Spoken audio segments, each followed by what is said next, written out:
Suci dan bersolat bagi pesakit dulu, muka surat 38. Hari ini kita ambil ketepatan kefahaman lah, sebab benda ni tak mustahil akan kita alami, akan kita praktikalkan sama ada untuk diri kita ataupun untuk orang lain yang kita tolong bantu. Assalamualaikum warahmatullahi wabarakatuh. Bismillahirrahmanirrahim. Wassalatu wassalamu ala Rasulillah Sayyidina Muhammadin wa ala alihi wa ashabihi wa man walah. Rabbi shrah li sadri wa yassir li amri wahlul 'uqdatam min lisani yafqahu qawli. Allahumma salli ala Sayyidina Muhammad. Allahumma salli ala Sayyidina Muhammad. Allahumma salli ala Sayyidina Muhammad. Muslimin, muslimat sekalian, InsyaAllah kita akan teruskan lagi pengajian panduan bersuci dan bersolat bagi pesakit. Dan pada pagi ini kita ulang sekali lagi untuk kita nak betul-betul faham. Sebab perkara ini mesti difaham betul-betul untuk dipraktikalkan. Jadi kita ambil muka surat 38. Bersuci daripada hadas kecil. Okey, bersuci daripada hadas kecil. Berdasarkan keadaan pesakit. Bersuci daripada hadas kecil berdasarkan keadaan pesakit. Artinya dengan keadaan pesakit yang berbagai keadaan lah. Berbagai keadaan. Yang pertama, anggota wuduk pesakit boleh dikenakan air. Anggota wuduk pesakit boleh dikenakan air. Iaitu dua muka, dua tangan, kepala dan dua kaki. Tak, itu anggota wuduk yang anggota wuduk yang patutnya dikenakan air. Dan yang pertama dia kata anggota wuduk pesakit ni boleh dikenakan air. Sama ada sakitnya itu bukan sakit luka ataupun sakit kerana demam yang berat, tak boleh. Jadi tidak ada sebab yang kena tayammum. Dia boleh menggunakan air.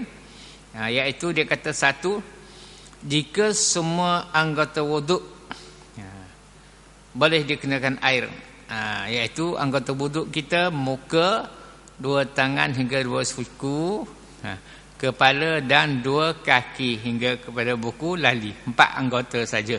Tak. Manakala niat dan tertib itu tidak anggota.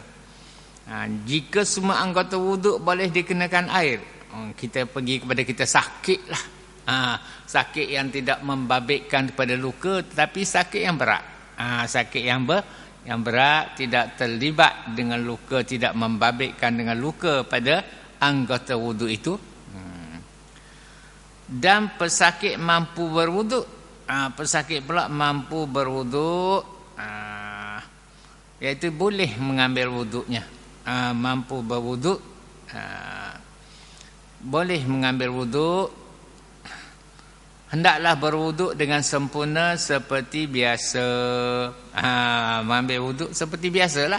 Sebab tidak melibatkan anggota wuduk ini, semuanya boleh menggunakan air. Sama ada kita sendiri yang mengambil wuduknya ataupun dibantu. Kita tak boleh nak bangun dah. Dibantu, tetapi anggota kita tidak ada apa luka-luka pun, maka hendaklah kita berwuduk sebagaimana biasa.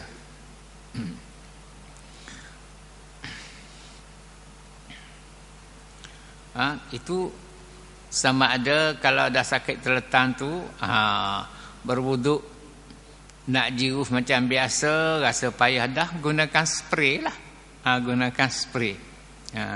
Sebab spray ni biasanya spray ni mengalirkan air. Airnya mengalir.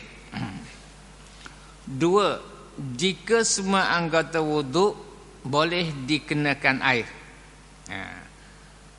Tetapi pesakit tidak mampu berwuduk kerana tidak boleh bergerak umpamanya.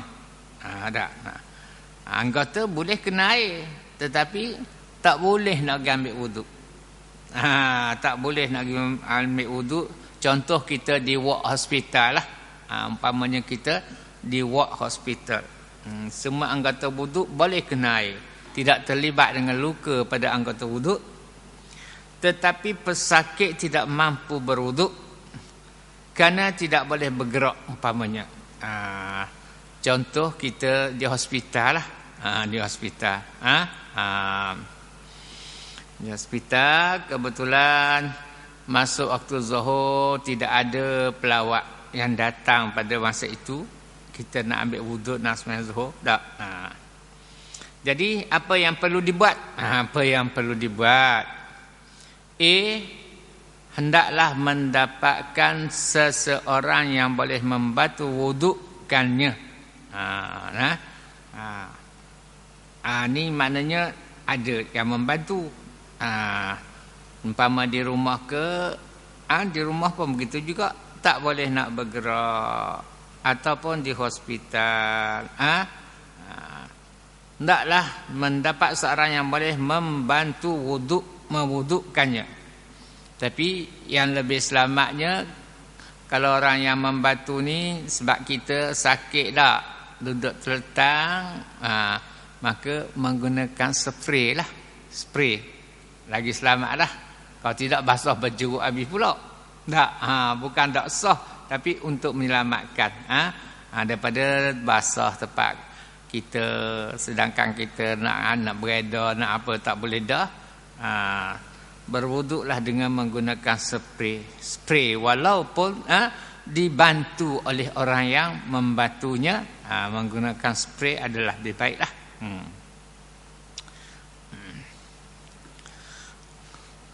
Sebab kalau menggunakan spray ni, katakanlah nak menyelamatkan daripada basah tempat kita terletak tu, bolehlah lapik dengan plastik dulu. Di tangan lapik. Tak. Di muka pun lapik dulu plastik bawah pada kepala. Tak ada lah muka. Kepala tu tak apalah, taklah untuk menyapu kepala dah. Kemudian di kaki, makna lapiklah plastik dahulu di situ.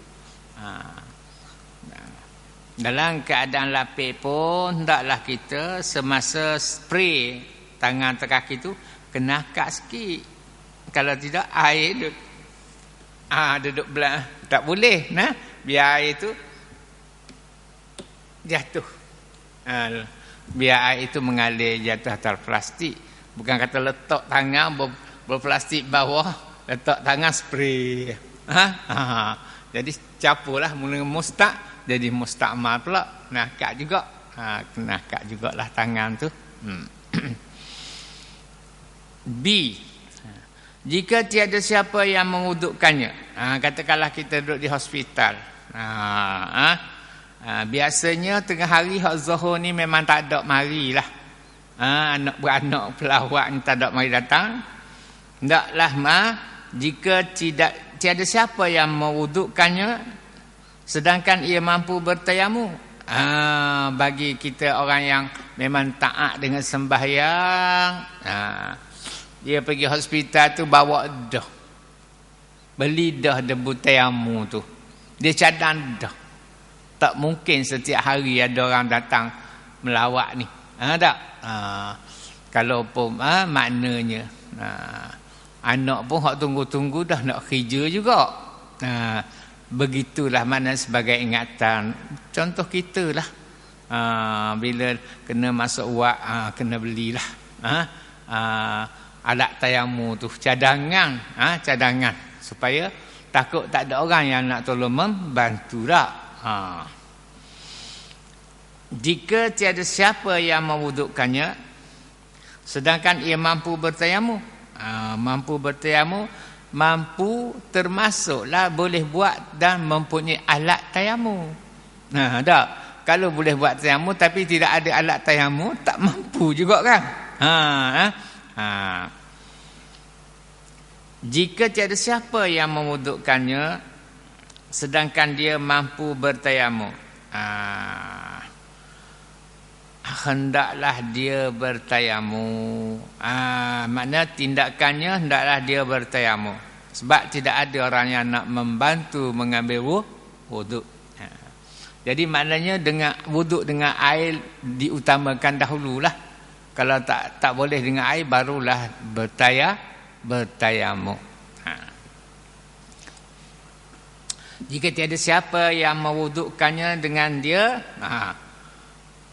sedangkan dia mampu bertayamum, hendaklah dia bertayamum.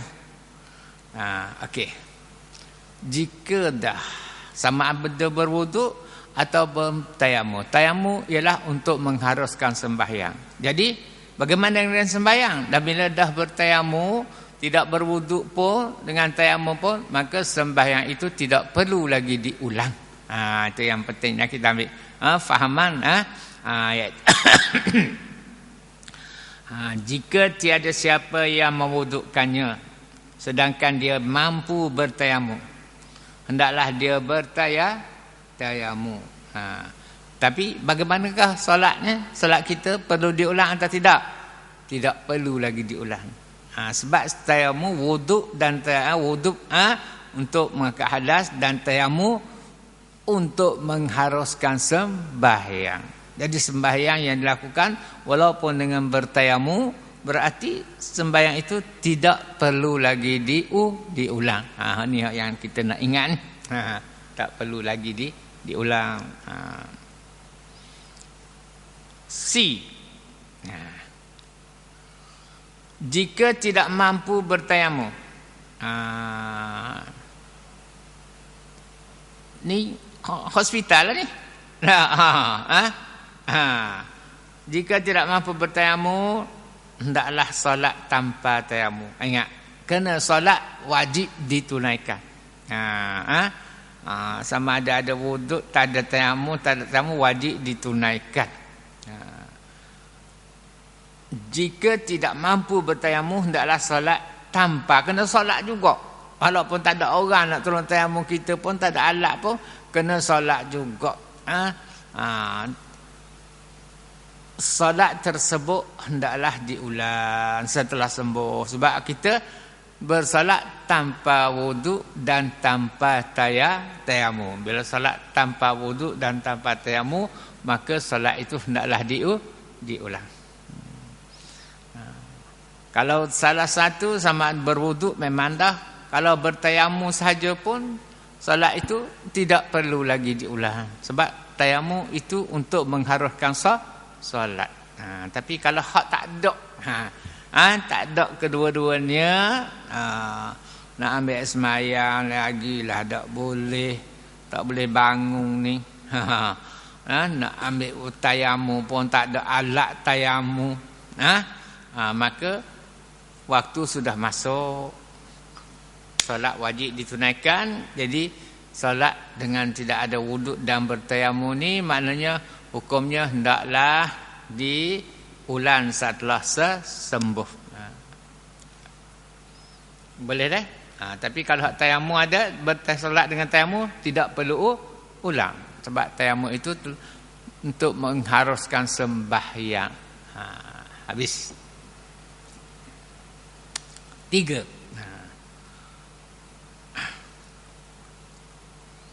Keadaan pesakit lah ni. Yang ketiga, jika anggota wuduk berbalut, dan boleh dibuka dengan mudah. Balut boleh dibuka, sama ada di tangan ke, di kaki ke, di muka ke. Tak. Maknanya balut, tapi kalau buka taklah jadi darah. Tak. Mana kering dah. Nak kuping dah lah. Yang tiga, jika anggota wuduk berbalut dan boleh dibuka dengan mudah. Taklah lekat-lekat kena siap. Serta tidak mendatangkan mudarat jika terkena air. Balut buka dan kalau jiru haid pun luka itu tidak mendatangkan mudarat. Doktor kata tak apa kena air pun. Tak. Ataupun Messi kata tak apa.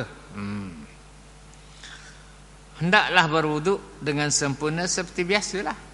Walaupun ada luka, tapi luka tu kering dah.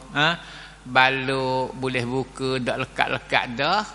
Maka berwuduklah seperti biasa. Berwuduklah seperti biasa.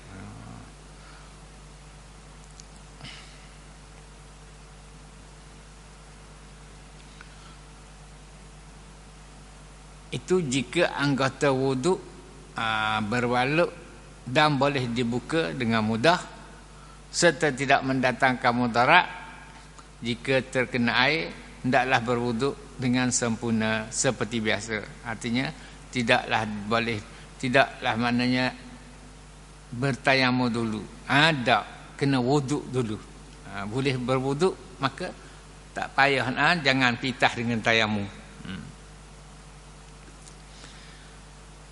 Anggota wuduk pesakit tidak boleh dikenakan air. Tadi boleh kena air. Bila boleh kena air dan tidak menyakitkan, bila buka balut dan luka yang nak kering dah tidak memudaratkan, maka hendaklah mengambil wuduk seperti biasa. Jika anggota wuduk pesakit tidak boleh dikenakan air.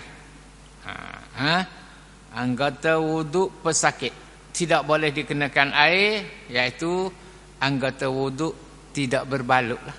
Hak dak balut dulu ni. Hak dak balut. Bagaimana keadaannya yang tidak berbalut ni? Anggota wuduk yang tidak boleh dikenakan air dan dia pula tidak berbalut. Sakit yang macam mana?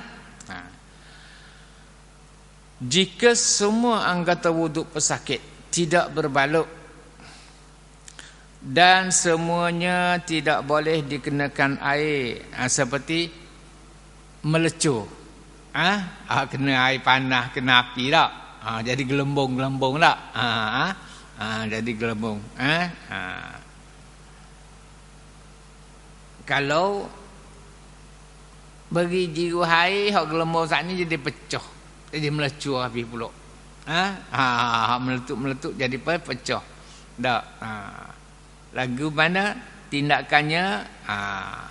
Apakah kita kena ambil wuduk? Tak. Hendaklah bertayamum dan solat. Hendaklah bertayamum. Tak perlu dah nak terbaik ambil wuduk. Sebab kalau ambil wuduk melecur habis. Pecah netuk-netuk ni jadi melecur habis. Jadi hendaklah kita terus bertayamum. Dan bila bertayamum, artinya tayamum adalah untuk mengharuskan sembahyang. Sudah tayamum, solatlah. Tak? Solat tidak perlu diulang setelah sembuh. Sebab kita sudah menggunakan tayamum untuk mengharuskan sembahyang. Inilah kita nak kena faham ni. Itu kalau dah bertayamum, solat tidak perlu lagi diulang setelah penyakit sembuh. Sebab tayamum itu telah untuk mengharuskan sembahyang. B.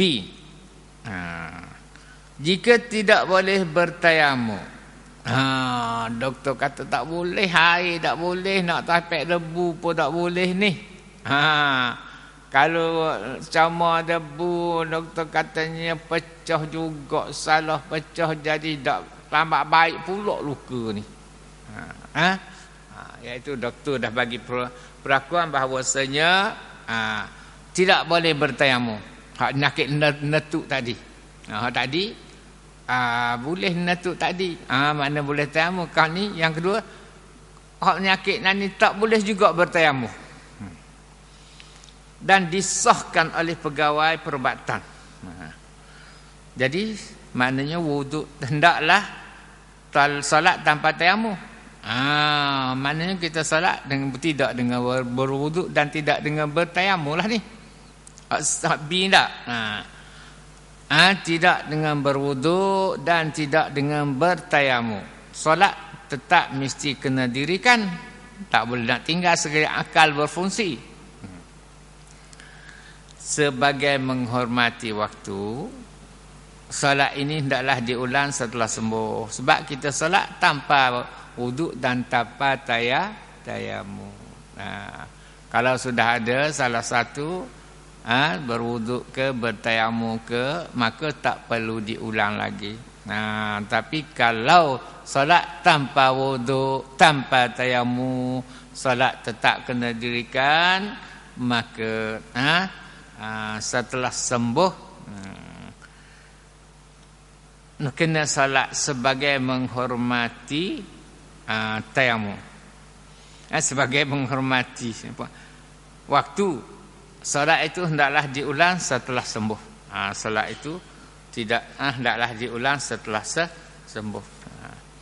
Ini anggota yang tidak berbalut ni, hak netuk-netuk ni, hak melecur-melecur. Jadi kenapakah kita kena menghormati waktu?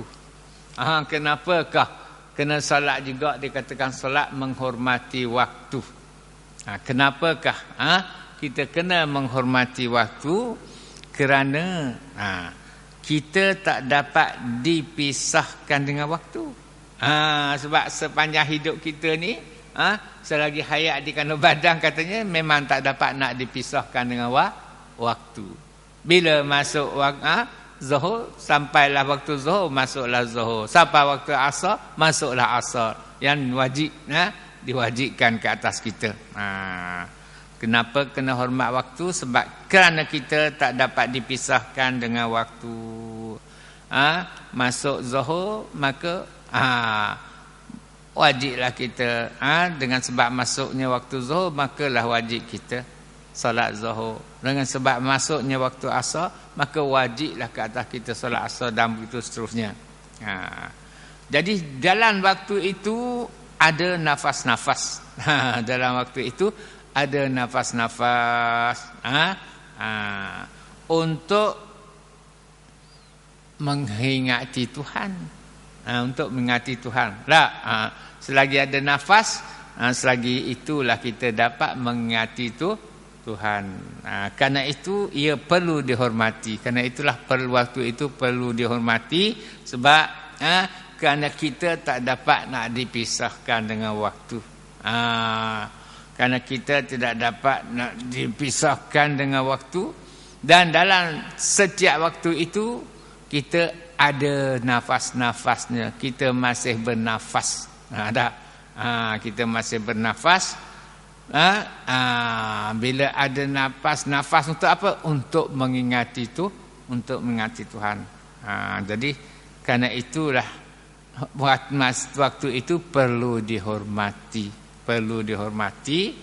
Sebab kita tak dapat nak dipisahkan dengan waktu. Selagi hayat di kandung badan, memang kita tak dapat nak dipisahkan dengan waktu. Dalam waktu itulah ada nafas-nafas untuk kita mengingati Allah. Ada nafas-nafas untuk mengingati Allah. Kerana itulah waktu itu perlu dihormati. Itu salat yang wajib pada waktunya, zuhur ke asar ke, mesti ditunaikan. Sekalipun dengan tidak ada wuduk dan tidak ada tayamum. Yang kita ingat, bila tidak ada wuduk dan tidak ada tayamum, maka solat itu hendaklah diulangkan kembali setelah kita sembuh daripada penyakit.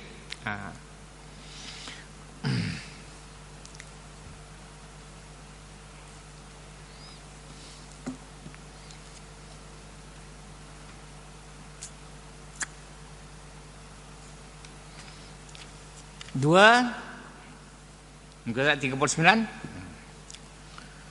Jika semua anggota wuduk pesakit tidak berbaluk, hanya sebahagiannya tidak boleh dikenakan air. Jika semua anggota wuduk pesakit tidak berbaluk, itu buku belaka. Hanya sebahagiannya tidak boleh dikenakan air. Umpamanya adalah kena buah plastar sikit hak sini, memang tak boleh kena air lah sebab luka dia tu. Tak. Luka rebah motor ke, luka bahagian muka ke, jadi hak lain tu necuh je, kena air tak apa, jadi tak balutlah bila hak necuh tak apa ni, cuma diplastarkan hak tempat dalam sikit. Dekat kening tu ada dalam sikit, diplastarkan, adalah sikit plastar. Tapi hal lain tak berbalut. Jika semua anggota wuduk pesakit tidak berbalut dan hanya sebahagiannya tidak boleh dikenakan air. Contohnya, jika sebahagian besar anggota wuduk, contohnya muka, kepala dan tangan. Muka, kepala dan tangan. Jika sebahagian besar anggota wuduk, contohnya muka ke, kepala dan tangan. Sebahagian besar anggota wuduk boleh dikenakan air. Tak, boleh dikenakan air. Jadi bagaimana caranya? Hendaklah berwuduk. Hendaklah berwuduk. Jika sebahagian besar anggota wuduk, anggota wuduk mana? Muka, kepala, tangan dan kaki lah. Kaki tak bos itu. Maka sebahagian besar daripada anggota wuduk kita itu boleh dikenakan air. Cuma sikit saja. Tak boleh kena air. Okey? Jadi tindakan kita hendaklah berwuduk. Hendaklah berwuduk dengan dibasuh semua anggota yang boleh dibasuh, dan begitulah kepala, disapuh kepala. Kemudian bagaimana hak yang tak boleh kena air? B. Anggota yang tidak boleh dibasuh, jika boleh disapu air di atasnya, hendaklah disapu je. Ada baruk sikit ke, plastar ke, sapu saja dengan air. Bukan jiruh tak. Sapu saja. Itu. Anggota yang tidak boleh dibasuh, jika boleh disapu air di atasnya, hendaklah disapu saja dengan air. Kalau hendaklah disapu dengan air, tak berapa berkesan sikit ayat. Kalau kita hendaklah disapu saja dengan air. Jika tidak boleh disapu, tak perlu sapu. Tak boleh sapu. Lembab pun doktor kata tak boleh. Tapi sikit ni je, atas kening ni je. Lembab pun tak boleh. Basuhlah bahagian ni, tutup dulu. Mananya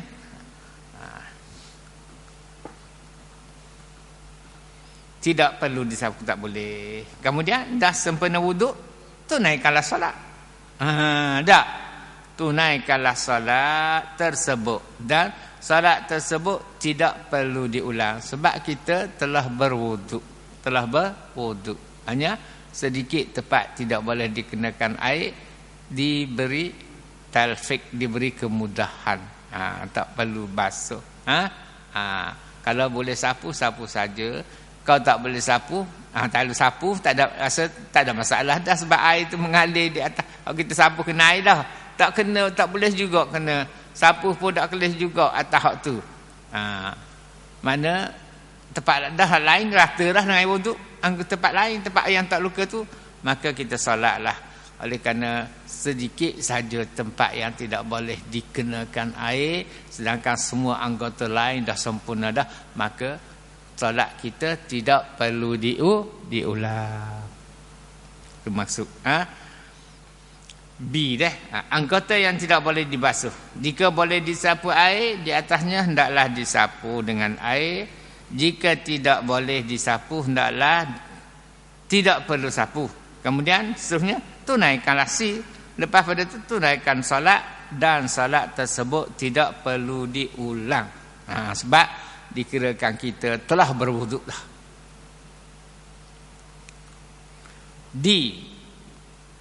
Jika sebahagian besar anggota wuduk, sebahagian besar anggota wuduk umpamanya dia kata tidak boleh dikenakan air, hanya perlu bertayamum dan kemudian tunaikan solat serta tidak perlu diulang.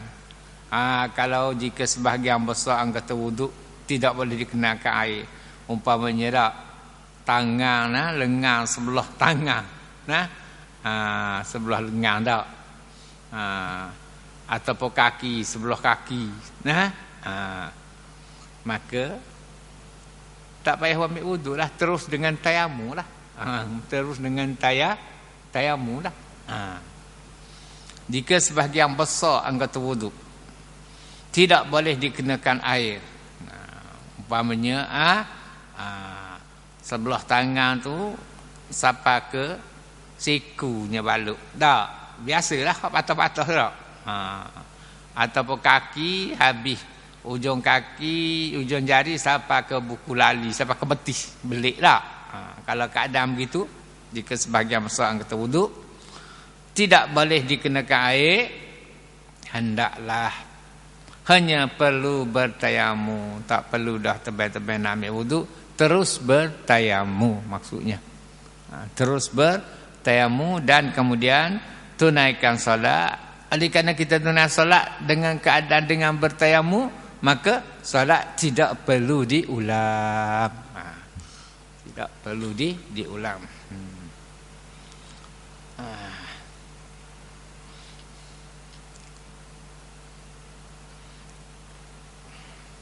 Ya.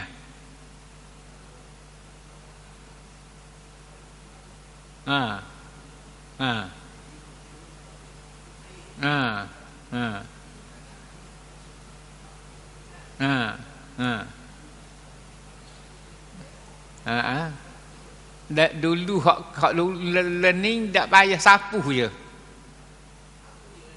Sapu je tempat balut nak kena air tu. Ni hak kemudahan yang baru ni. Dalam kajian baru ni. Jadi kalau dulu memang tak sikit je tak boleh kena air, kena wuduk. Kena ambil wuduk. Ambil wuduk tu pula bukannya selepas habis wuduk tak. Masalah tangan tak boleh lah ambil.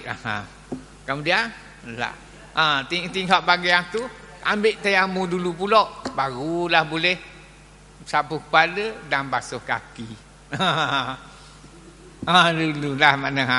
Tapi dah setelah dibuat kajian apa baru ni, maka kan dia kata tak sapu sajalah bahagian tak boleh kena wuduk.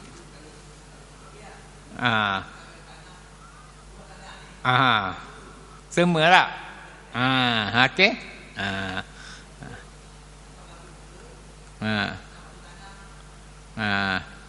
Okey. Anggota wuduk berbaluk. Tengok. Anggota wuduk berbaluk. Berbaluk semua anggota wuduk. Katakan sebelah tangan habis daripada siku sampai ke ujung jari. Ataupun kaki tak. Daripada ujung jari sampailah kepada atas pada buku lali. Memanglah dia belik sampai atas gitu tak. Setengah peti. Bagaimana? Satu anggota wuduk berbaluk. Yang pertama berbaluk semua anggota wuduk. Berbaluk semua anggota wuduk. Artinya semua tu bukanlah baluk muka, baluk tangan, kaki. Tak, satu bahagian anggota lah pada bahagian anggota wuduk itu. Berbaluk semua anggota wuduk. Jika tidak boleh berwuduk dan bertayamum, tak? Tunaikan solat sebagai menghormati waktu. Dan solat tersebut hendaklah diulang setelah sembuh. Itu cara dia. Boleh dah? Itu kalau tak boleh semua ni habis. Tak payah ambil uduk nak tayamum pun tak boleh. Nak tayamum guana, tayamum kan dia kena anggota tangan, anggota tayamum dia tak? Tak boleh. Ataupun kaki tak boleh semua juga. Berbaluk semua anggota wuduk. Jika tidak boleh berwuduk dan bertayamum, umpamanya muka ke sekerak baluk ni ataupun tangan apa habis tak. Lagu mana? Ada bawa kita ada ke tak? Tak bawa ini? Ada? Tak ingatlah tu. Dia kata tunaikan solat sebagai menghormati waktu.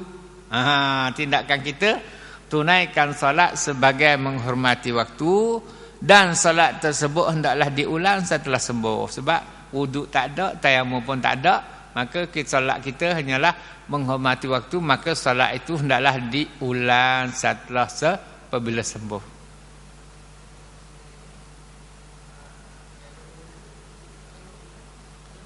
Iyalah, memang nak ambil wuduk pun tak boleh. Ha. Ha. Ha. Ha. Ha. Ha.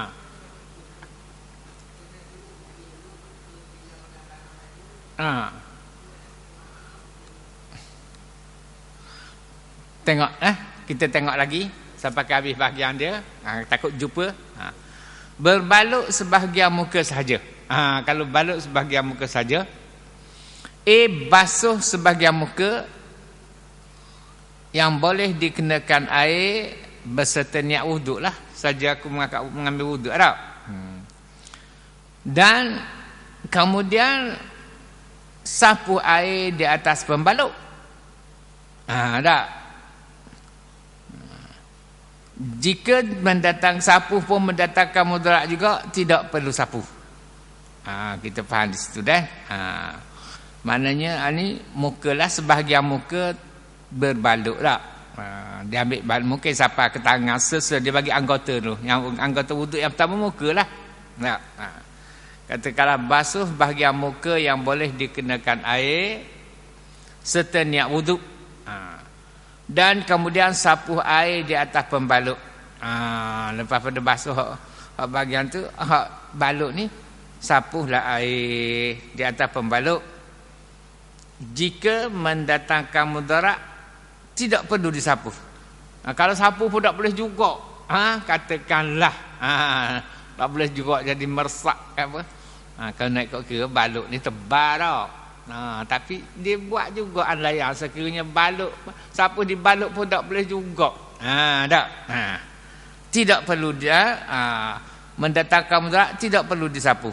Mana kering gitu je lah. Yang basuhnya bahagian hot tak baluk lah. Muka. Lepas pada tu dah kita basuh muka, sempurnakanlah wuduk dengan membasuh kedua tangan hingga kedua siku, menyapu air pada kepala, dan membasuh kedua kaki hingga ke buku lali. Lepas tu solatlah. Solat yang dilakukan tidak perlu diulang. Sebab kita telah niat mengambil wuduk, bukan? Dan semua anggota wuduk kita basuh, cuma bahagian baluk tu je tak boleh kena air. Maka dikirakan maknanya sudah memadai, solat yang dilakukan tidak perlu diulang. Boleh tak bahagian muka dah? Kita tengok pula. Berbaluk keseluruhan muka. Tadi separuh muka. Muka lagi. Tak sampai lagi tangan ni. Muka lagi.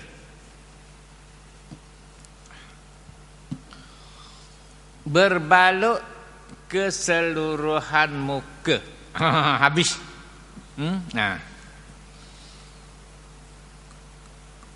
Biasa kalau hak keseluruhan muka ni, saya dah ingat dulu hak ni hak terbakar. Hak terbakar. Gas-gas pecah apa. Berlakulah hak gini. Berbaluk keseluruhan muka. Sapu air di atas pembaluk muka. Berserta niat wuduk lah. Sapu air tu niat aku mengambil wuduk. Kan Allah Ta'ala ada. Saja aku mengambil perlu wuduk ke. Jadi masa kita sapu tu lah kita niat mengambil wuduk. Macam kita basuh muka dengan air jugalah. Sapu air di atas pembaluk muka berserta niat wuduk. Jika mendatangkan mudarat, tidak perlu disapu. Kalau mendatangkan mudarat, tak perlu juga disapu. Kemudian yang kedua, tangan lah. Tangan, kepala, kaki lah. Habislah. B. Sempurna wuduk dengan membasuh kedua tangan hingga ke siku, menyapu air pada kepala dan membasuh kedua kaki hingga ke buku lali.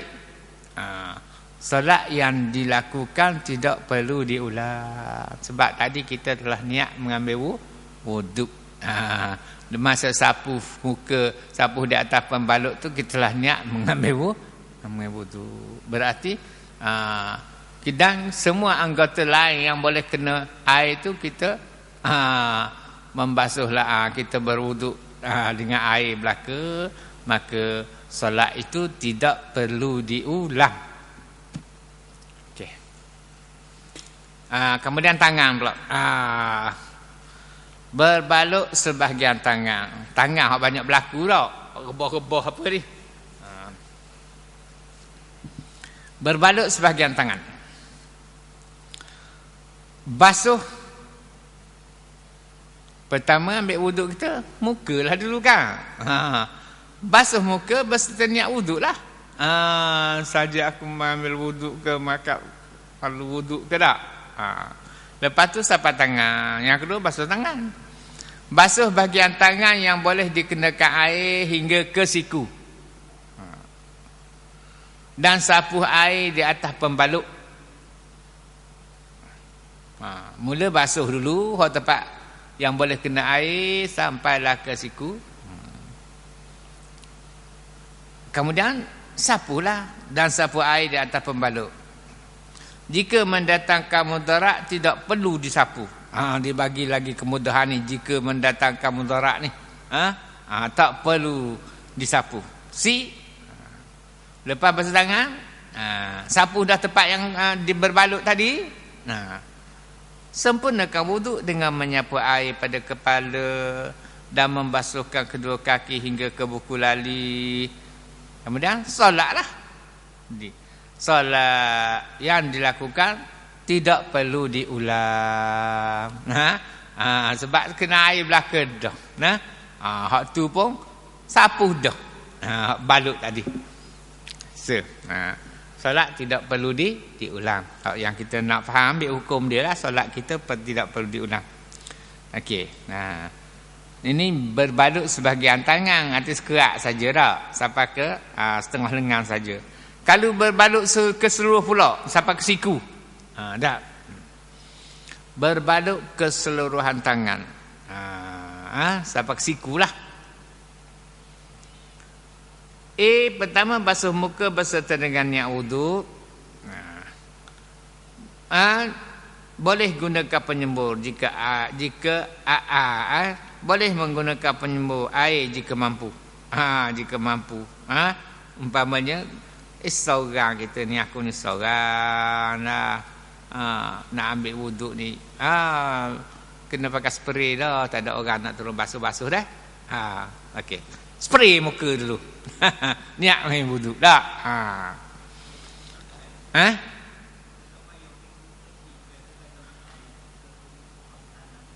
Tu sunat dia ambil hak wajib je ni. Hak sunat ni sebab nak tebih hak sunat menyakitkan. Dia hak wajib ni seboleh-boleh hak yang sempurna dengan jadi tebih-tebih nak ambil sunat nalih habis pula masuk dalam balut. Tak? Gitu. Basuh muka beserta niat wuduk, berbalut seluruh tangan ni. Boleh digunakan penyembur air jika mampu. Tak? Maklumlah seorang tak? Sembuh.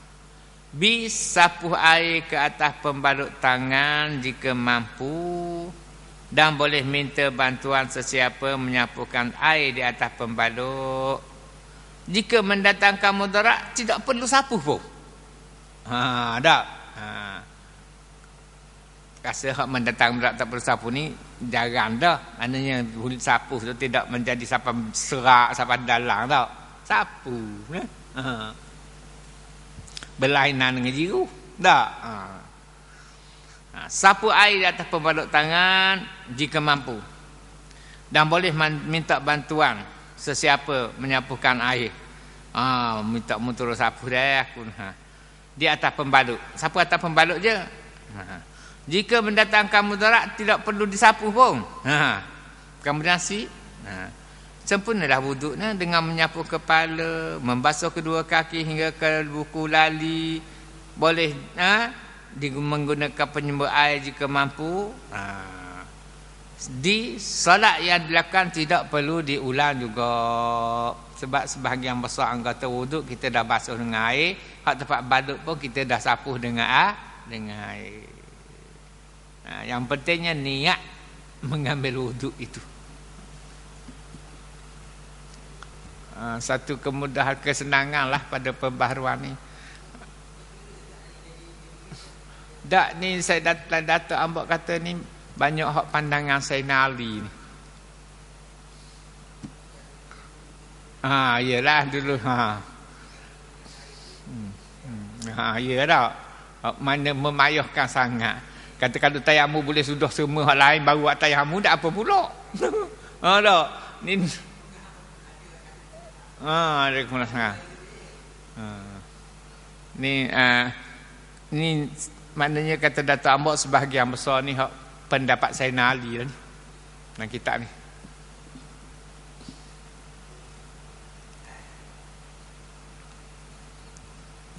Bila kait ambil dengan air, walau sempurna tak sempurna anggota ataupun berkait dengan wuduk, maka tak perlu ulang lagi dah solat, tidak perlu diulang. Kemudian kita sambungan jika tidak mampu menggunakan tangan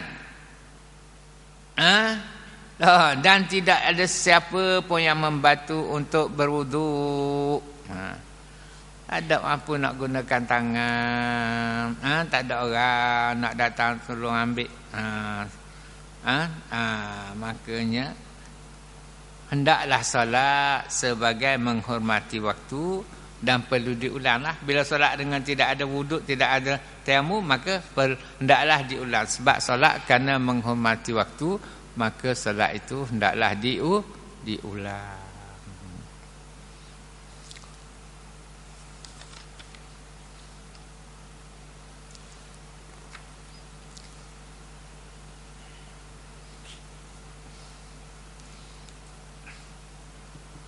Okey, kita habiskan hari ini bahagian balut. Berbalut bahagian kepala sahaja.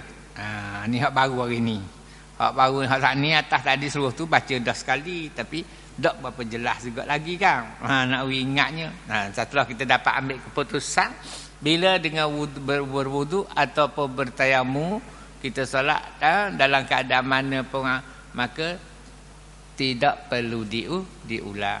Yang perlu diulang hanyalah yang tidak berwuduk dan tidak bertayamu. Berbalut bahagian kepala saja. Bahagian kepala, biasa kepala ni tak habis tak. Boleh. Sebab dia menyapu mana-mana bahagian kan. Basuh muka berserta niat wuduk. Dan kedua tangan hingga ke siku. Sapu air pada bahagian kepala yang tidak berbalut, dan sebaiknya disapu juga di atas pembalut jika tidak mendatangkan mudarat. Sebab kalau nak ikut, kita Syafi'i sikit sajalah, tapi hak Maliknya sebahagian kepala juga. Tapi Hanafi semua sapu semua kepala kalau Hanafi. Kita Syafi'i afdal sebahagian kepala juga, separuh kepala juga. Jadi basuh muka berserta niat wuduk dan kedua tangan hingga ke siku. Sapu air pada bahagian kepala yang tidak berbalutlah sikit. Dan sebaiknya dah kalau kita biasa dah buat sapu sebelah kepala tak. Sebaiknya disapu juga di atas pembalut jika tidak mendatangkan mudarat. Lepas pada tu kepala basuh kedua kaki lah hingga kedua buku lali. Di salat lah. Salat yang dakan tidak perlu diulang. Sebab kita berwuduk. Salat dengan berwuduk. Sekalipun dengan cara yang diberi keuzuran. Berbalut keseluruhan kepala ni habis. Yang nampaknya Mata je. Mata dengan hidung ke tak? Dia balut habis sutih kepala. Pulah-pulah sah. Belah tinggal mata dengan hidung. Sampailah ketekuk. Berbalut keseluruhan kepala. Basuh muka. Berserta niat wuduk. Tak. Muka tak. Kepala saja. Atas daripada telinga tak. Habis. Basuh muka berserta niat wuduk.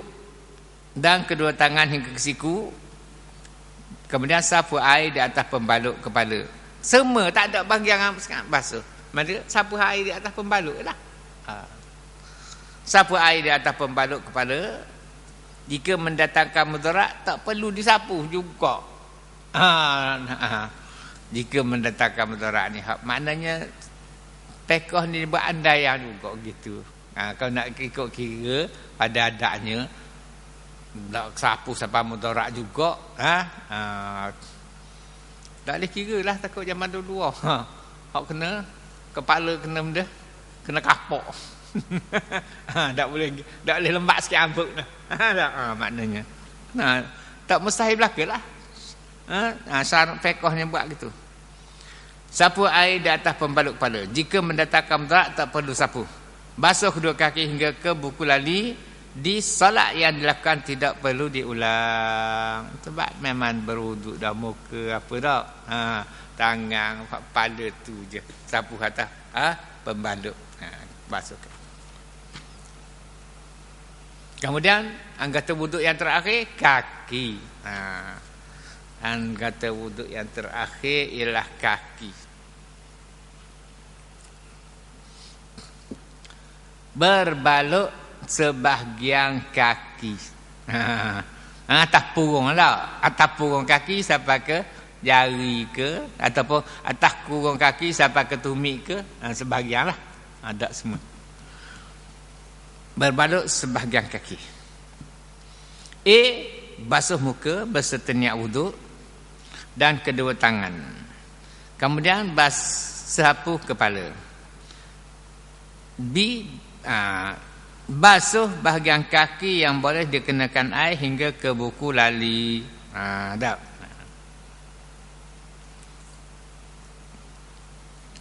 Sapu air di atas pembalut. Jika mendatangkan mudarat, tidak perlu sapu juga. Hak ni jaranglah berlaku datang mudarat kalau sapu mudarat juga. Di salat yang dilakukan tidak perlu diulang sebab telah berwuduk. Kemudian yang ke 9, berbalut keseluruhan kaki. Keseluruhan kaki. Basuh muka berserta niat wuduk dan kedua tangan, kemudian sapu kepala.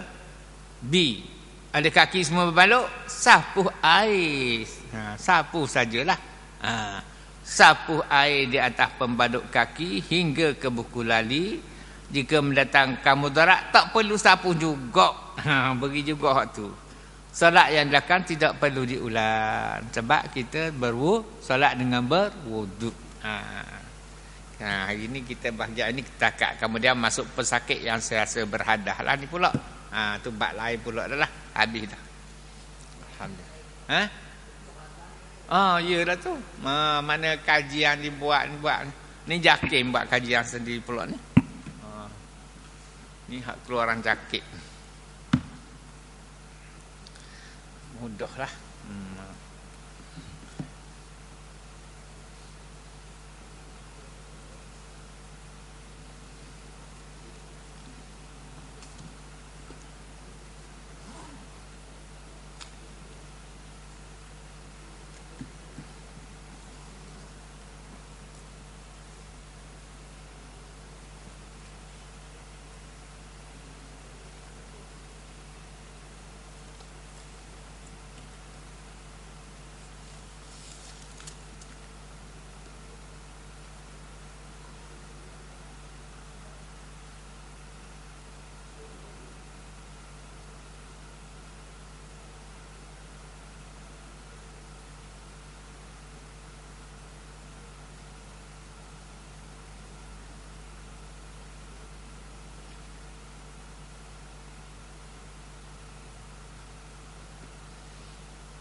Okey, kita dengar sikit.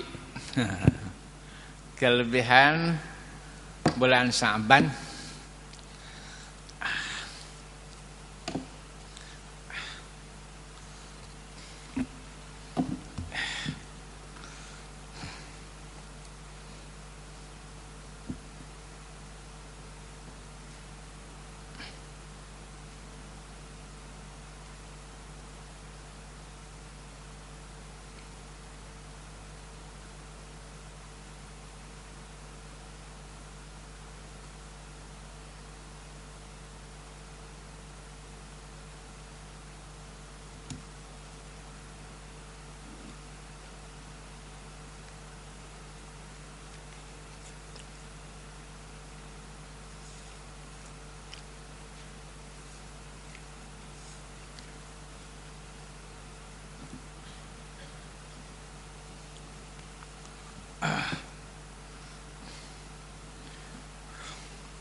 Dan riwayat daripada Utsman bin Abil Asi, sabda Nabi sallallahu alaihi wasallam, baginda bersabda, apabila adalah malam nisfu daripada Sa'ban, iaitu pada malam nisfu Sa'ban, dan lalu sulus,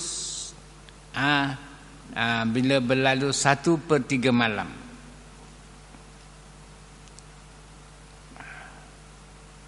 dia 12 jam. 7, 8, 9, 10 lah.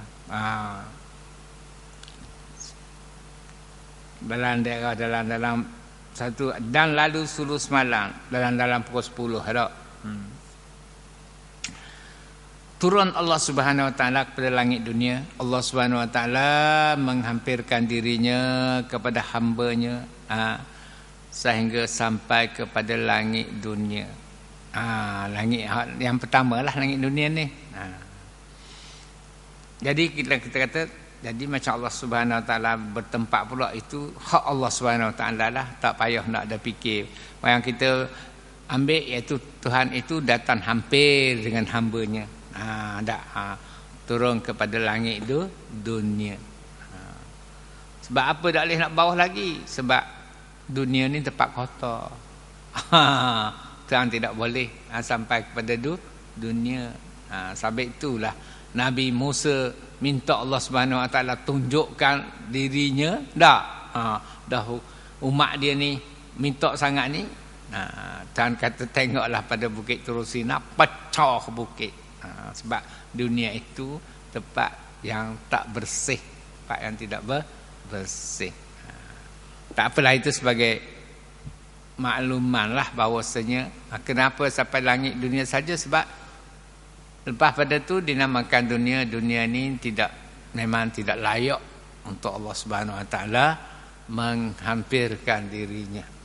Sebab dunia ini tempat yang bukan tempat yang bersih. Tapi di langit sana tempat yang bersih, sebab langit adalah tempat tinggal para malaikat tidak ada pun yang melakukan dosa.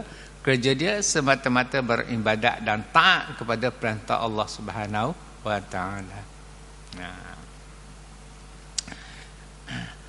Riwayat daripada Utsman bin Abil As, sabda Nabi sallallahu alaihi wasallam, apabila adalah malam nisfu daripada Sa'ban, nisfu Sa'ban, dan lalu sulus malam, 1/3 malam, turun Allah Subhanahu Wa Taala kepada langit dunia, maka firman-Nya, lalu Allah Subhanahu Wa Taala pun berfirmanlah, menyerulah kepada hamba-Nya ini, hamba-hambanya. Maka firman-Nya, adakah orang yang minta maka aku perkenankan dia. Adakah orang minta apa-apa aku akan perkenankan. Itu maknanya kenapa diperkenankan. Inilah kelebihan malam nisfu Sa'ban.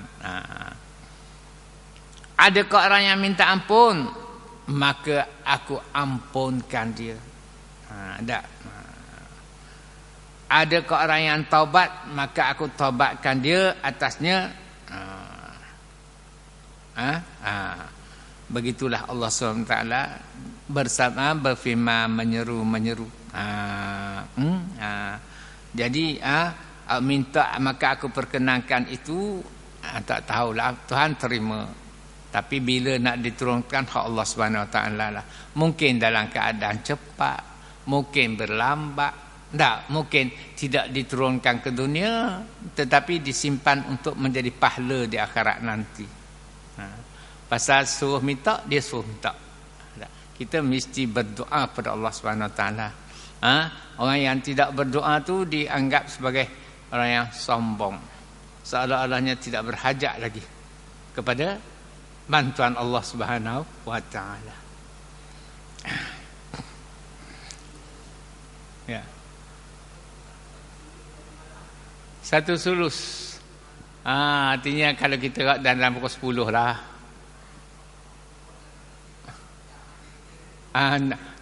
Bukan tidak bertepatan, maknanya waktu itu bermula malam nisfu Sa'ban itu daripada maghrib kan.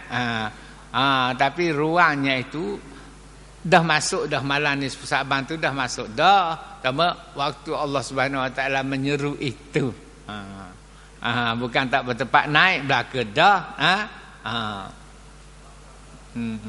Maknanya nak berikan kita pada kita ni, maknanya qiyamul lail itu adalah lebih besar lagi lah fadilat tak masuk dalam ruang Allah Subhanahu Wa Taala sedang menyeru. Bukan hak belum pada tu tak ada faedah, tak ada dapat belaka. Tapi maknanya ruang masa Allah bila 1 sulus malam, 1 sulus arti 1/3. Kalau 1/3 kalau kita bagi dengan 12 jam tak? 4 jam, 7, 8, 9, 10, 11 lah tak? 12, 1, 2, 3. 4, 5, 6, 7 pula. Jadi makna dalam pukul 9.30 lah. Gitu. Maknanya begitulah kalau nak ikut kira, tak kena belaka lah. Dah sebab kita ni berlainan waktu seluruh dunia ni. Kalau nak ambil kira, tak. 1 sulus malam kita tempat lain siang lagi. Tak. Begitu. Maknanya mengikut tempat lah. Mengikut tempat masing-masing. Diriwayatkan daripada Utsman bin Abi Al-Asi, sabda Nabi SAW, apabila adalah malam nisfu daripada Sa'ban dan lalu sulus malam, turun Allah Subhanahu Wa Taala kepada langit dunia, maka firman-Nya, adakah daripada orang yang minta maka aku perkenankan dia. Adakah orang yang minta ampun maka aku ampunkan dia. Adakah orang yang taubat maka aku taubatkan atasnya. Yang paling noknya kita dak minta keampunan dan Allah Taala menerima taubat kita. Hak itulah yang paling kita naknya dak. Itulah yang paling kita nak. Jadi hak itulah diulangkan. Diulangkan 3 itu. Adakah orang yang minta sebab kita hanyalah kepada Allah Subhanahu Wa Taala sajalah tempat kita bermohon, apa-apa pun tak. Sebab dia yang berkuasa di atas segala-galanya. Aku perkenankan dia. Adakah orang yang minta ampun maka aku ampunkan dia. Adakah daripada orang yang taubat maka aku taubatkan dia atasnya. Habislah ayat tu, maka jawapannya pula maka diampunkan bagi segala mukmin. Artinya mana hak orang mukmin tu minta ampun, minta taubat, semuanya diampunkanlah. Diampunkanlah bagi segala orang yang mukmin. Kalau hok dok kucalana tu hok dok minta apa nak ampun lagu mana?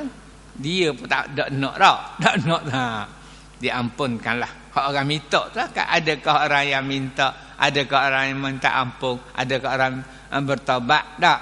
Maknanya hak yang nak lah. Nak supaya diampunkan, supaya taubatnya diterima, maka diampunkan bagi segala mukminin. Malaikat yang aku lihat akan dia, Tuhan kata yang mengerjakan dengan farad, yakni melakukan perbuatan zina, tak berhenti, tidak memberhentikan perbuatan itu, atau melakukan perbuatan yang tidak baik sesama lelaki, ataupun orang yang menyimpan dendam terhadap sesama saudaranya.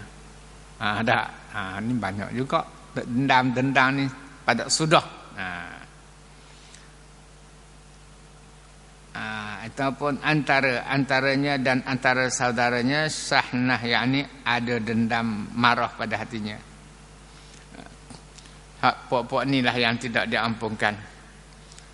Mana itu pentingnya silaturahim, menggambarkan begitu pentingnya silaturahim, berbaik-baik dan sesama saudara. Sehingga kan malam yang diampunkan walaupun minta, tapi kalau dendam dalam hati terhadap saudara, balah tak baik-baik, maka tidak akan diampunkan juga. Itulah pentingnya persaudaraan di dalam Islam. Riwayat Muhammad bin Isa bin Hibban asna'nya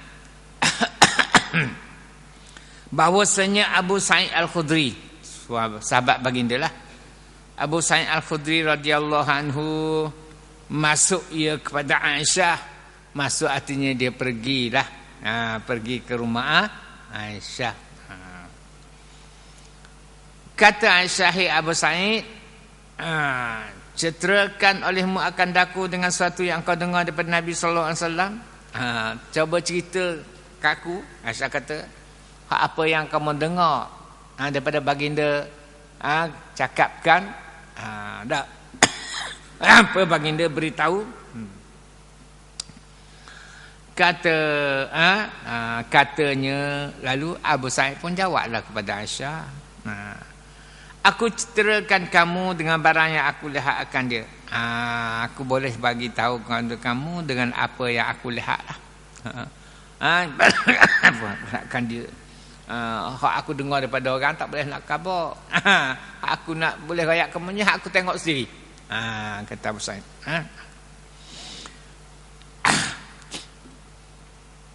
Barang yang aku lihat akan dia perbuat, kata Abu Sa'id. Abu Sa'id kata, adalah Rasulullah sallallahu alaihi wasallam apabila keluar ia kepada sembahyang subuh, bila baginda keluar kepada sembahyang subuh, maka membaca ia, baginda pun berdoa lah maksudnya. Selepas sembahyang subuh baginda pun berdoa lah. Allahumma mla'a sam'i nura wa basari nuran wa min baina yadi nuran wa min khalfi nuran wa an yamini nuran wa an shamali hamali nuran wa man fi fawqi nuran wa man tahti nuran wa azumali nurul birahmatika.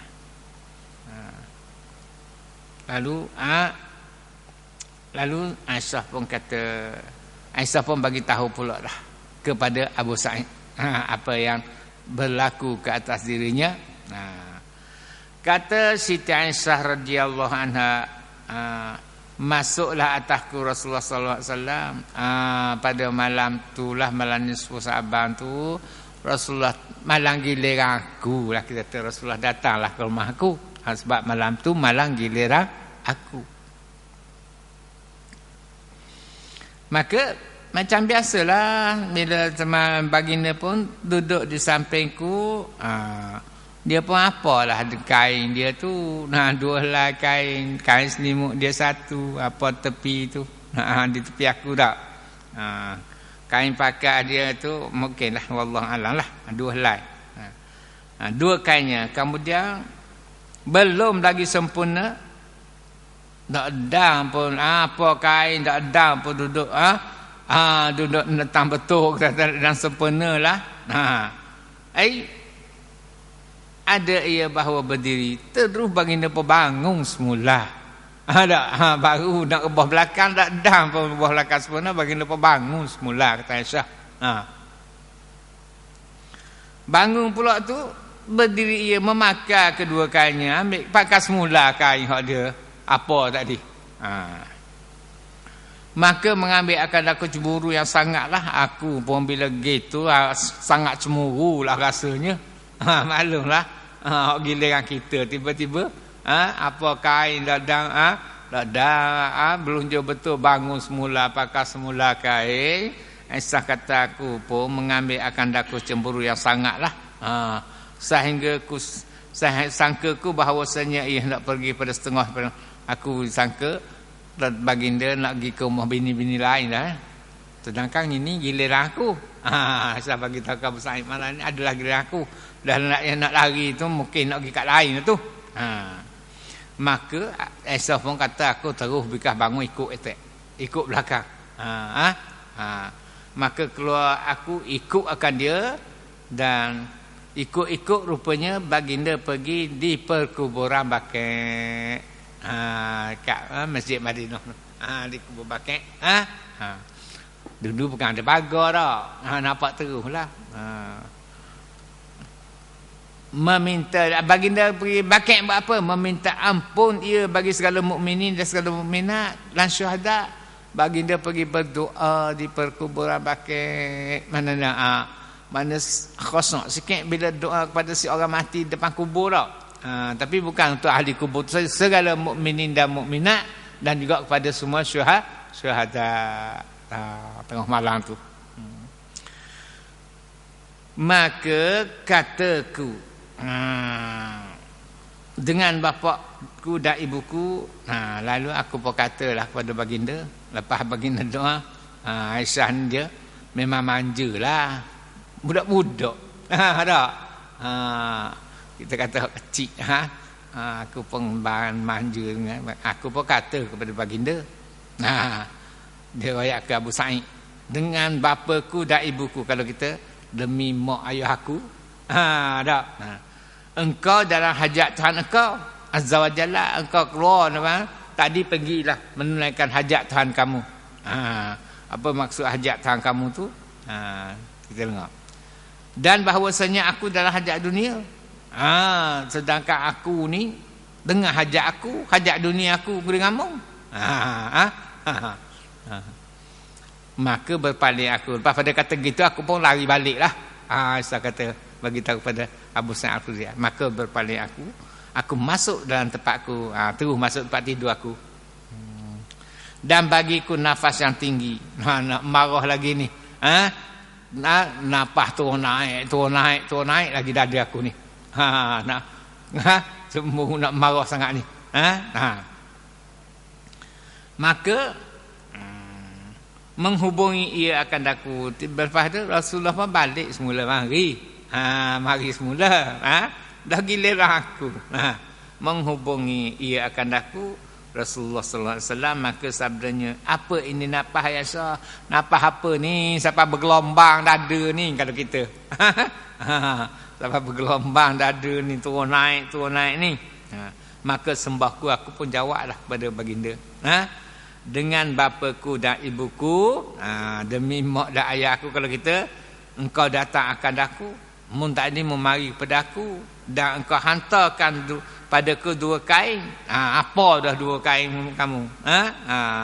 Kemudian maka tiada takkan, belum lagi membaring betul bahawa engkau pakaikan keduanya. Bangun semula, pakai semula kain kamu. Dia hak manja baginda. maka mengambil aku akan cemburu, aku pun cemburu sangatlah. Ingat aku nak pergi pergi ke rumah setengah-setengah isteri lain tu.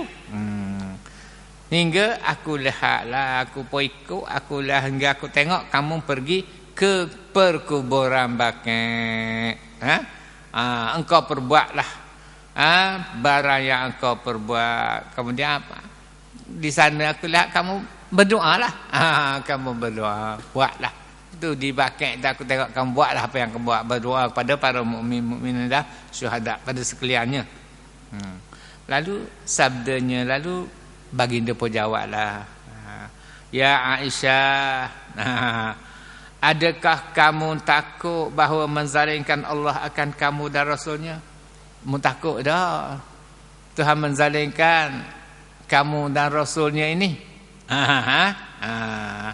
Sebab apa? Rasulullah kata aku buat gitu tadi tu. Bukannya sengeleh-ngeleh nak menyakitkan hatimu dak. Tapi aku takut Tuhan murka kepada aku dan juga pada kamu lah. Kata baginda, pada masa itu telah datang akan daku Jibril. Jibril datang. Telah datang akan daku Jibril AS. Maka katanya Jibril berkata, inilah malam nisfu Sa'ban. Ayat ni dan malam nisfu Sa'ban, Jibril kata bagi Allah Azza wa Jalla padanya pemerdekaan daripada api neraka. Tuhan mereka banyak hamba-hambanya dimerdekakan daripada api neraka. Sebilang-bilang bulu kambing bani kilat, banyak dah banyaknya sebanyak mana bilangan bulu kambing. Bulu kambing bani kilat, bukan seekor semua bulu kambing, semua ekor bulu kambing bani kilat tu. Tiada milik Allah kepadanya malaikat hak Tuhan tak bagi keampunnya kepada orang yang musyrik, orang yang syirik pada Allah Subhanahu Wa Taala, dan tiada kepada orang yang menderhaka bagi kedua ibu bapa. Orang yang menderhaka pada kedua ibu bapa juga Tuhan tidak ampun pada malam tu. Dan tiada kepada orang yang mengkali minum arak, begitulah juga yang mengkali minum arak sebenarnya tak buang. Kemudian dihantar dua kakinya, kemudian dihantarkan dua kakinya, baginda pun letaklah dua kakinya, kemudian duduklah, makna baringlah pula atau baring pula. Kemudian sabdanya, lepas pada baring sekejap, Aisyah kata, Aisyah, baginda kata pula, adakah engkau izinkan daku pada aku sembahyang pada malam ini? Mengizin ke tak aku nak semayang pula ni pada malam ni? Jadi maknanya nak ayat malam nisfu Sa'ban ni malam yang besar keampunan. Sebab itulah baginda mulanya Jibril bagi tahu dah, baginda terus pergi ke perkuburan Baqi' berdoa untuk Allah Subhanahu Wa Taala mengampunkan segala mukmin dan para syuhada. Kenapa baginda pergi pada perkuburan? Berdoa depan kubur ni pada orang mati lebihlah makna khusyuk lagi hati tak? Macam seolah-olah kita doa depan dia tak? Jadi ni nak suruh kita berdoalah, minta keampunan kepada diri kita dan juga diri kedua ibu bapa kita. Kemudian dihantarkan dua kainnya, baginda pun hantar kaki pula dua kain baginda pun. Apa semula kain dah balik tadi. Maka sabdanya, lepas apa kain sekejap, baginda pun kata pula, hai Aisyah, adakah engkau izinkan daku pada aku sembahyang pada malam ini? Mengizinkan dak aku nak sembahyang ni pada malam ni? Makna dah tidur pula lah.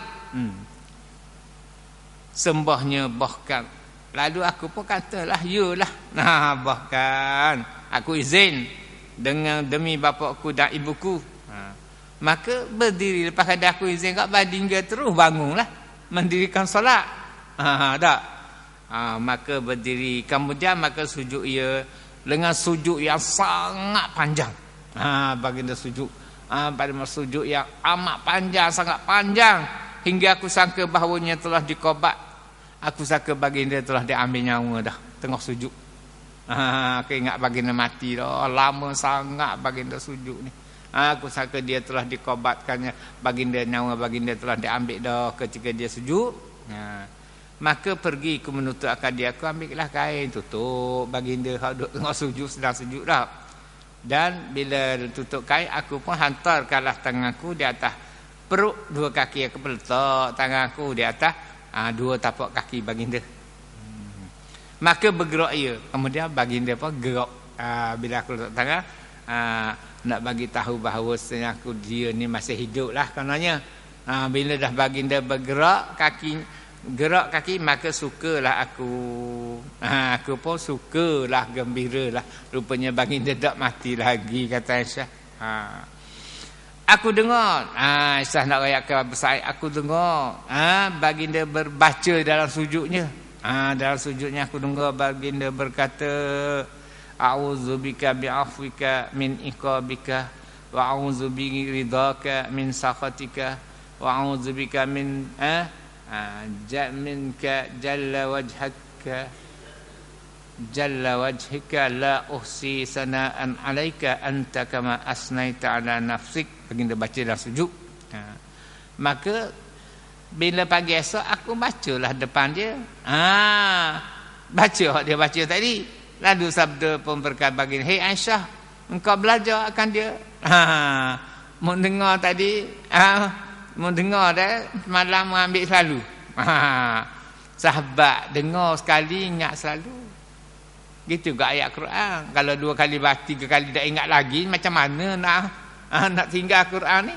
Dengar saja baginda baca, ingat. Dengar saja baginda baca, ingat. Sahabat. Termasuklah Aisyah. Baginda kata, engkau belajarkan dia, maka sembah-kubahkan. Yalah. Aku ambil ingatlah. Aku dengar, aku ingat. Aisyah kata. Maka sabdanya, belajar olehmu. Kalau gitu, ambillah, belajarlah olehmu Aisyah. Dan ajarkan dia.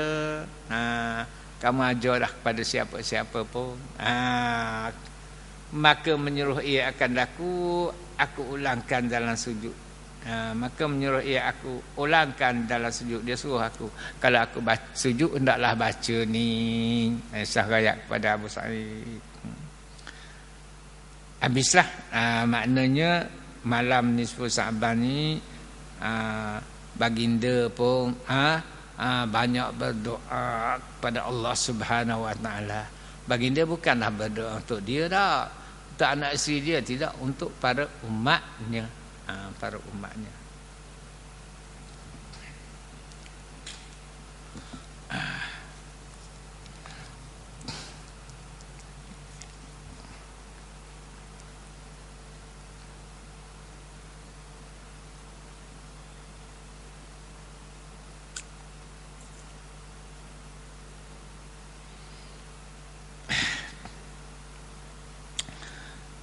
Dan tersebut pada kitab Iqna bahawasanya Jibril bersungguh-sungguh ia pada malam ini, bahawasanya adalah padanya menunaikan segala hajat. Jibril pun tolong tunaikan segala hajat hamba Allah.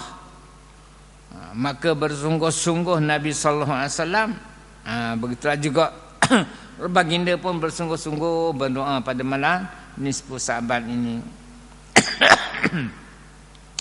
Kemudian maka datang akan dia Jibril kali yang kedua. Lepas pada dah nak subuh dah, Jibril pun datang pula lah kepada Rasulullah sekali lagi dan berkata, ya Muhammad, sukakan olehmu akan umatmu bahawasanya Allah Ta'ala telah mengampunkan bagi segala dosa umatmu. Bagi kabar gembiralah pada umatmu, mereka yang mohon keampunan kepada Allah itu telah mengampunkan dosanya, maksudnya. Semuanya itu untuk kita lah. Daripada sahabat sampailah kepada umat dunia akhir, kepada akhir dunia dah. Mana suruhlah sentiasa malam nisfu Sa'ban ni, ambillah peluang sungguh-sungguh, amalkanlah, berdoa dan bermohon keampunan bersungguh-sungguh. Sebab Jibril datang pula kali kedua dekat nak subuh tu, datang, sukakan olehmu akan umatmu ya Muhammad bahawasanya Allah Ta'ala telah mengampunkan bagi segala umatmu akan orang akan orang yang tiada makmum yang mana tu, yang tidak mensekutukan dia, yang tidak menyekutukan Allah dengan sesuatu.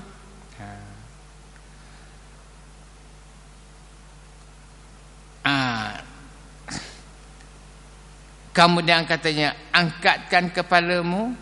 Lepas tu Jibril pun suruh Rasulullah lenggok ke langit. Maka mengangkat ia akan kepalanya, lalu Rasulullah pun angkatlah kepalanya. Tak. Maka tiba-tiba bila Rasulullah angkat kepala, tiba-tiba segala pintu syurga terbuka, dan pada satu riwayat segala pintu langit terbuka.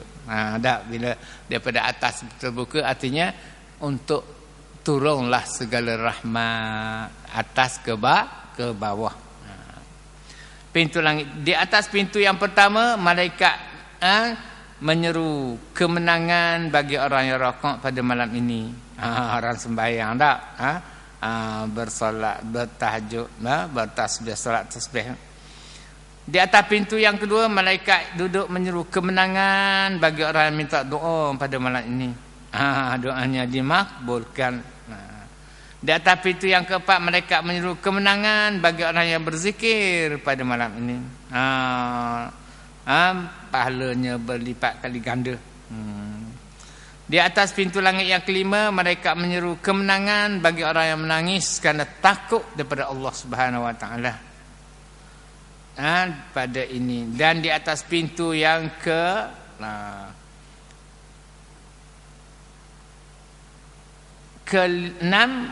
malaikat menyeru kemenangan bagi orang yang mengerjakan amal kebajikan pada malam ini.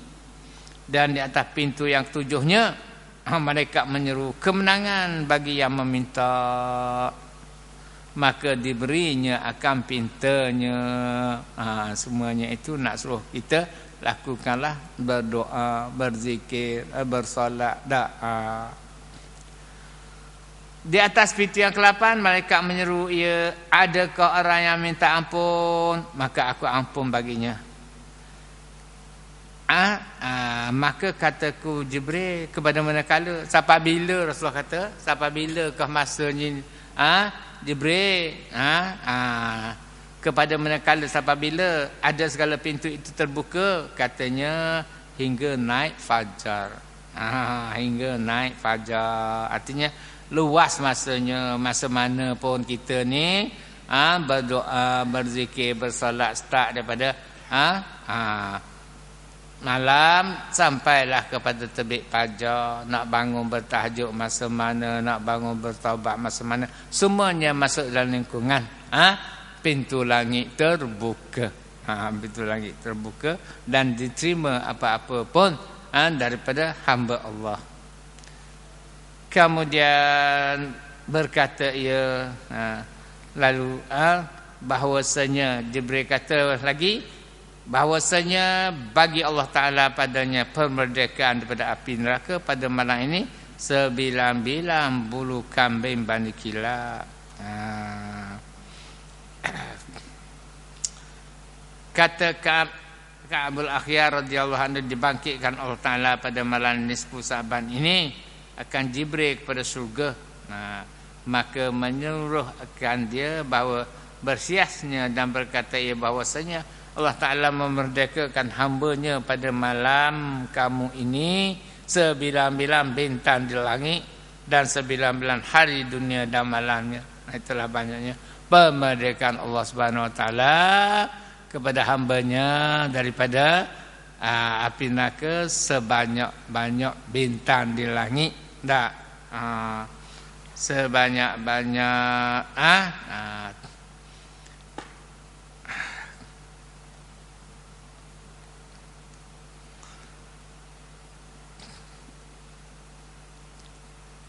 okey.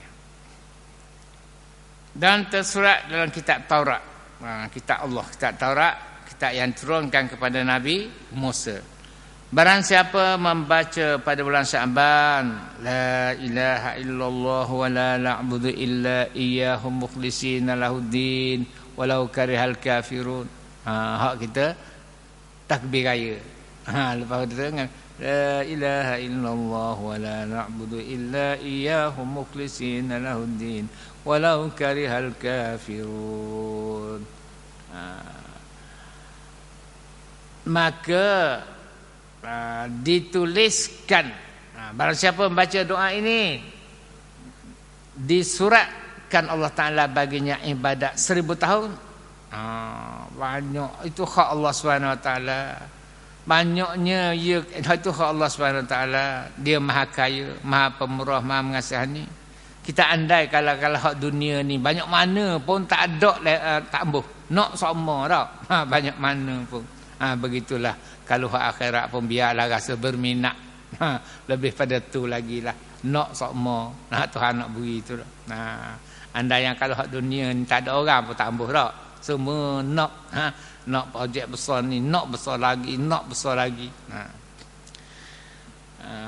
Dan bukan ditulis baginya ibadat 1000 tahun, dihempaskan daripadanya, dibuang pula dosa 1000 tahun, dan keluar daripada kuburnya pada mukanya seperti bulan malam 14 hari, dan disurat pada Allah Ta'ala termasuk dalam golongan siddiqan.